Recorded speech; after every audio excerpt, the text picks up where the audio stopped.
So again, bago nga po ang lahat, binabati ko ang bawat isa ng Happy New Year.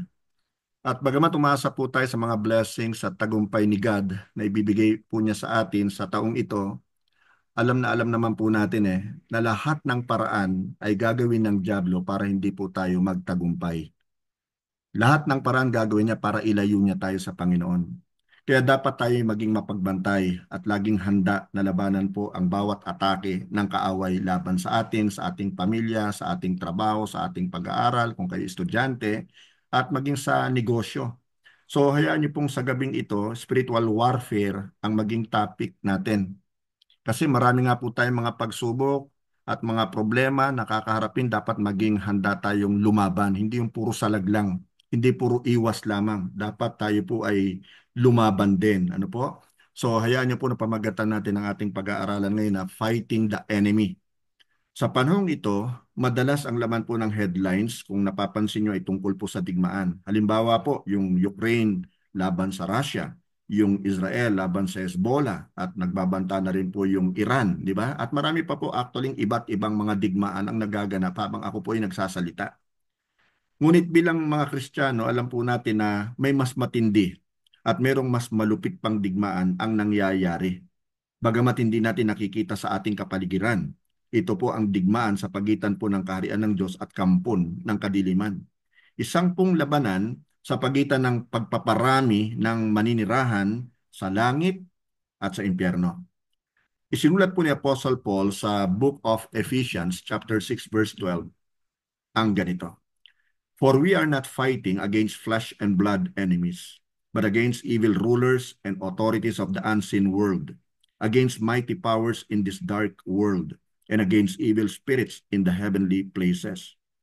Now, ang tanong, how do we fight this spiritual battle? Kailangan alam natin yon. Kasi pag hindi natin alam kung paano tayo actually makikipagdigmaan sa kaaway na hindi natin nakikita, na alam natin na makapangyarihan din, ha? Makapangyarihan dahil sa alam natin na siya po yung nagpanimula ng revolusyon o ng kudeta sa langit. Handa po niya sanang pabagsakin ang Diyos, pero hindi siya nagtagumpay, of course. So, pag-aaralan po natin sa gabing ito ang ilang crucial truths about spiritual warfare. Marahil yung iba sa inyo, medyo may alam na dito, pero repasuhin lang natin, reviewin po natin. Maaari naman yung iba, first time lang ito na maaaring hindi mo alam, nung tinanggap mo si Jesus as your Lord and personal Savior, nag-declare ka na ng war against the enemy. So we should learn to fight the good fight of faith. Hayaan nawa natin na yung salita po ng Diyos na ihanda po tayo sa pagiging matatag at matagumpay laban po sa kampon ng kadiliman. So point number 1 po, recognize the enemy and his tactics. Recognize the devil and his tactics. Doon po sa 1 Peter chapter 5 verses 8 and 9 nakasulat po, stay alert. Stay alert. Watch out for your great enemy, the devil. So hindi po pwedeng tutulog-tulog tayo. Bilang mga Kristiyano, especially now, nagsisimula na po yung panibagong pakikibaka natin. First day of the year pa lamang, naku, marami na pong inihandang pakana ang dyablo laban sa atin. Marami ng patibong, marami ng mga booby traps. Kaya dapat maging alerto tayo at huwag matutulog. Huwag natin tutulugan ang pananampalataya natin. At ang sabi pa rito, watch out for your great enemy, the devil. He prowls around like a roaring lion looking for someone to devour. Sa verse 9, stand firm against him and be strong in your faith. Remember that your family of believers all over the world is going through the same kind of suffering you are. So dito po pinaalalahanan tayo ni Peter na maging handa at magbantay dahil ang dyablo, ang ating kaaway, ay laging naghahanap ng malalapa. At huwag tayong papayag na isa tayo sa lalapain ng dyablo, no? Ibig sabihin, tayo ay isa sa magiging biktima niya. Now, yung Greek word po for devil is diabolos, meaning slanderer or accuser. So walang ginawa yan kung hindi akusahan tayo eh. Walang ginawa yan kung hindi magsalita sa atin ng mga bagay na sa totoo lamang ay wala namang katotohanan eh. Now, ang goal kasi talaga ng devil is what? To deceive, to divide, and to devour. Tatlong diyon. Now, yung metaphor of a roaring lion, nabanggit sa ating binasa kanina, actually paints a clear, vivid picture of his aggression and persistence. Wala naman talagang layunin ng dyablo eh. Kung hindi to kill, steal, and destroy. Now, upang malabanan natin ang diablo, kailangan muna nating malaman ang kanyang mga strategies, yung tactics niya, yung mga pakana niya. Doon po sa Book of Genesis, chapter 3, verses 1 to 5, gumamit po si Satan ng deception o panlilinlang para tuksoin po si Eva. At binaluktot niya ang salita ng Diyos at ipinakilala niya kay Eva Tadan yung salitang pride. Ganon din naman ang ginawa niya sa Book of Matthew chapter 4 verses 1 to 11, kung saan tinukso naman niya at inalok si Jesus ng shortcut to glory. Di ba? O natatanda natin yung kanyang temptation kay Jesus na nakikita mo yung kaharian na yan, ibibigay kong lahat sa iyan. Lumuhod ka lang sa harapan ko at sambahin mo ako. So ganun ang ginagawa ni Satan. Very subtle po siya sa kanyang approach to tempt God's people. Now, hindi po nagbabago yung mga strategies niya hanggang sa ngayon. Tina-target pa rin niya ang ating kahinaan, binabaluktot ang katotohanan, at nagtatanim ng duda sa ating isipan. Kaya dapat maging alerto tayo, maging watchful po tayo. At nagiging watchful tayo, syempre alam natin, through prayer. Kaya inuutos po sa atin ang salita ng Diyos na magpakumbaba tayo. Let's all be humble. Magpakatatag tayo sa ating pananampalataya.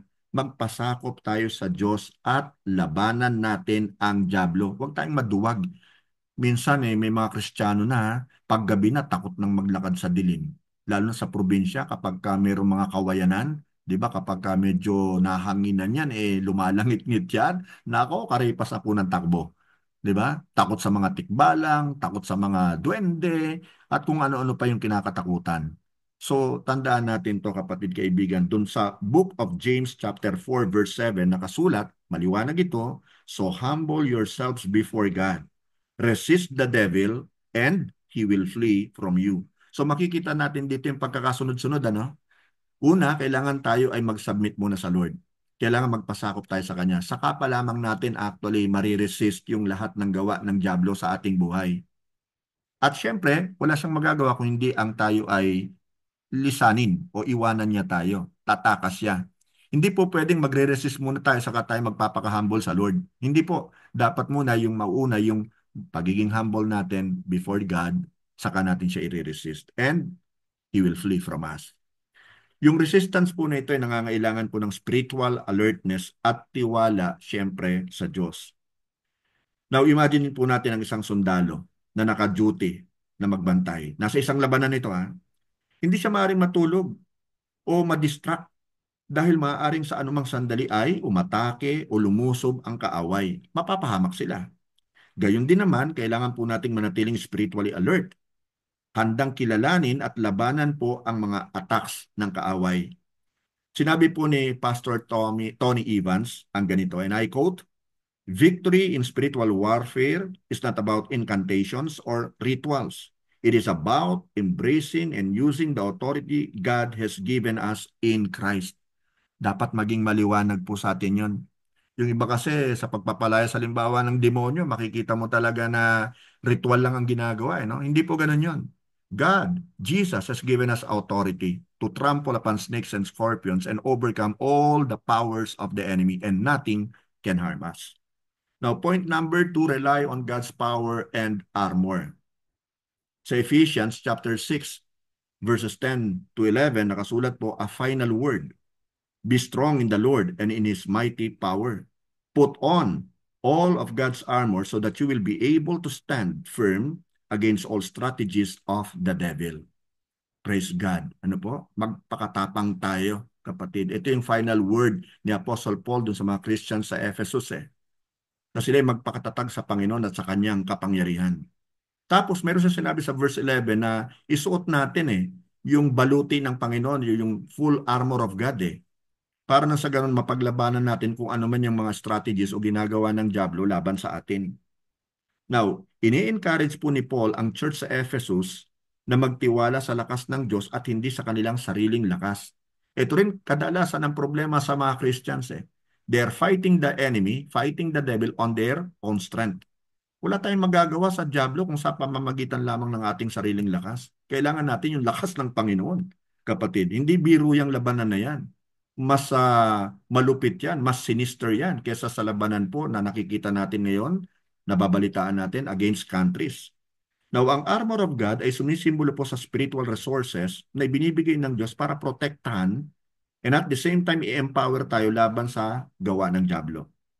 Bawat bahagi po ng armor of God ay merong purpose. Inilalarawan po sa Ephesians chapter 6 verses 14 to 17, for example, ang belt of truth, ang breastplate of righteousness, ang shield of faith, ang helmet of salvation, at ang sword of the Spirit, which is the Word of God. And for the sake of our study right now, hindi ko po babanggitin dito yung patungkol po doon sa shoes for the preparation of the gospel of peace. At any rate, ang mga ito po ay hindi mga physical na sandata, kundi mga spiritual na weapons natin.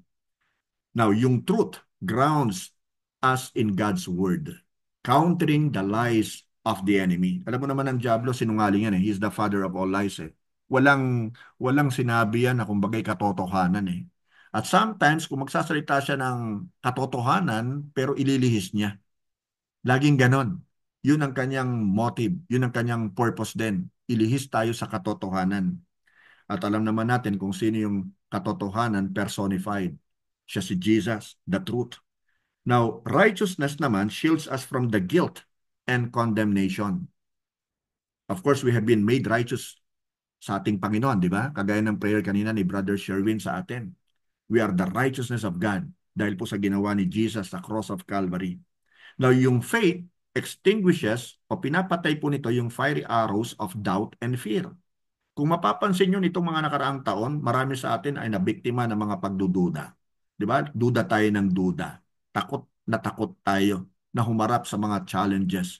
Pero hindi dapat ganon because God has not given us the spirit of fear, but of power and of love and a sound mind. Yan ang faith, kapatid, na ibinigay din sa atin ng Panginoon. Of course, yung salvation secures our identity in Christ. Kung talagang tinanggap natin ang ating Panginoon, we have been guaranteed with the seal of the Holy Spirit.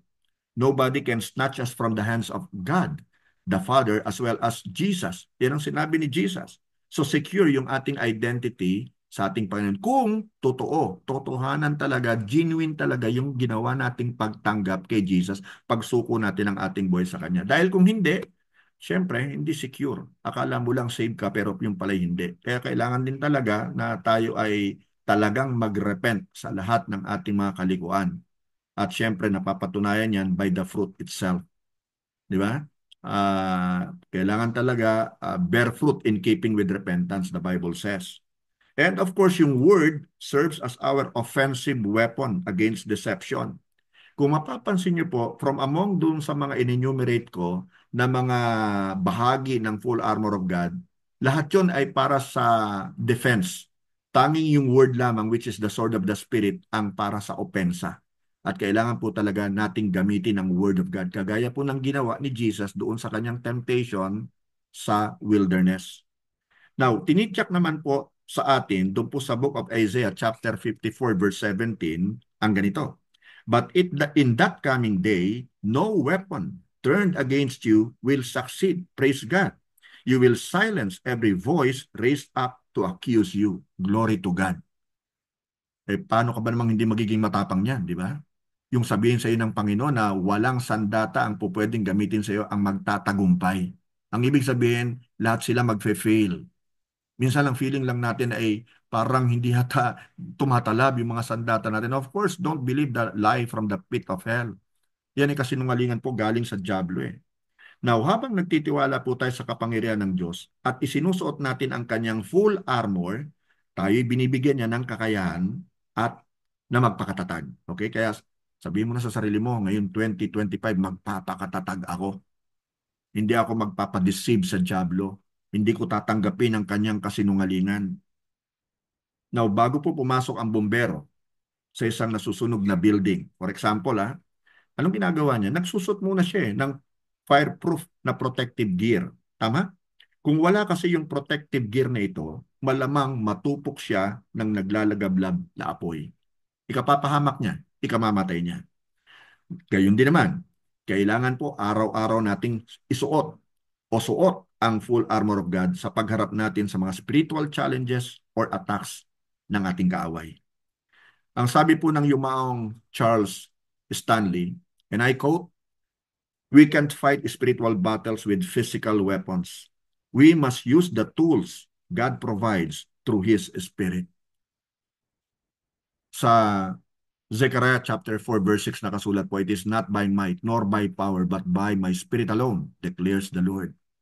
Kaya dapat talaga kapatid, tayo ay maging close at closer pa sa Holy Spirit. Dahil siya yung part ng Godhead, di ba? Yung triune God, God the Father, God the Son, God the Holy Spirit. Siya yung kasama natin ngayon eh. At bakit siya naririto?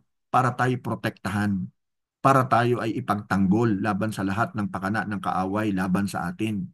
Kaya dapat kinakausap natin siya. Dapat ina-acknowledge natin yung presence niya. Di ba? Apart from Him, we cannot do anything. So yan po yung Spirit ni God, yan po yung Spirit ni Jesus, the Holy Spirit. Now, number 3, resist the devil with faith and prayer. Dito marami akong mga naging experiences eh. Sa totoo lamang eh, na yung nakita ko nagpapalayas ng masasamang espiritu, yung mga napoposes, ay na ang ginagamit nila talaga yung kanilang sarili laang na galing at talino eh. Mali, di ba? Kailangan talaga nandiyan yung faith mo. Okay? Yung iba nagpapa-impress pa. Yan. Anyway, hindi na ako magkukwento tungkol doon. So basahin po natin ang nakasulat sa 2 Corinthians chapter 10 verses 3 and 4. "We are human, but we don't wage war as humans do. We use God's mighty weapons, not worldly weapons, to knock down the strongholds of human reasoning and to destroy false arguments." Kasi nga we wrestle not against flesh and blood eh. We wrestle against powers, di ba? Yung mga ranggo ng diablo actually ang ating kumbaga nire-resist. Binibigyan din po ni Paul na ang ating pakikidigma ay spiritual at hindi po physical. Always be reminded of that. Ang mighty weapons ay tumutukoy po sa provisions ng Diyos, tumutukoy po ito sa prayer, of course sa Bible, and the Holy Spirit. Now, yung term po na strongholds, okay, ay comes from the Greek word okoroma, which refers to fortified areas, symbolizing deep-rooted lies, sin patterns, or opposition to God.